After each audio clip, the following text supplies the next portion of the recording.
तो नमस्कार दोस्तों। पहले हमारा भारत देश क्यों गरीब था और आज तक हमारा भारत देश क्यों गरीब है, आपको इस वीडियो में समझाऊंगा। इस वीडियो को छोड़ के कहीं मत जाना, क्योंकि हमारे इस भारत देश में अभी बजट सत्र चल रहा है। ये वही बजट है जिसमें छोटे से छोटा, बड़े से बड़ा, अमीर से अमीर और गरीब से गरीब, हर बच्चा, बूढ़ा, बुजुर्ग, वृद्ध, हर छोटी छोटी चीज का पैसा सरकार को देता है टैक्स के रूप में। और ये टैक्स के रूप में सारा पैसा मिलता है सरकार को।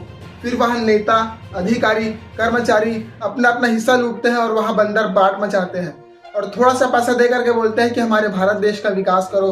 तो मैं तुम लोगों को यह बता देना चाहता हूँ कि तुम्हारे बाप का पैसा नहीं है, ये मेरे जैसे, आपके जैसे गरीब माँ बाप के खून पसीने की कमाई का पैसा है, जो ये नेता लोग उड़ा देते हैं अय्याशी में, ट्रेन में, रेल में, एरोप्लेन में। बहुत जगह नेता हमारे खून पसीने की कमाई का पैसा उड़ा देते हैं।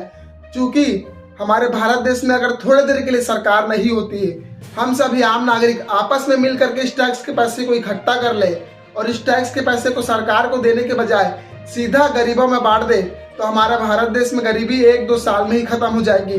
क्योंकि हमारे भारत देश में 2025-26 में 53 लाख करोड़ रुपए का अभी वो निकला है, बजट निकला है। तो इस पैसे को अगर सीधा गरीबों में बांट दे तो गरीबी खत्म हो जाएगी। लेकिन हमारे भारत देश में सरकार है तो सारा पैसा सरकार को मिलेगा। फिर वहां नेता, अधिकारी, कर्मचारी अपने अपने हिस्से का पैसा लूटेंगे और थोड़ा सा पैसा दे करके बोलेंगे हमारे इस भारत देश का विकास करो। तो ऐसे हमारे भारत देश का विकास नहीं होगा। पता नहीं इन लोगों को ऐसा क्यों लगता है कि हम सभी गरीब लोगों के खून पसीने की कमाई, जिनको इन लोग टैक्स बोलते हैं, इन लोग ऐसे अय्याशी में उड़ाते हैं, क्योंकि ये इनके खून पसीने की कमाई का पैसा नहीं है।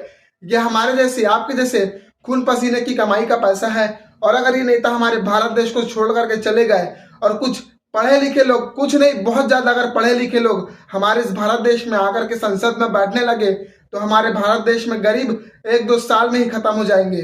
तो आपको समझ में आ रहा है, तो आपको समझ में आ रहा है कि हमारा भारत देश क्यों गरीब है। इन नेताओं के चक्कर में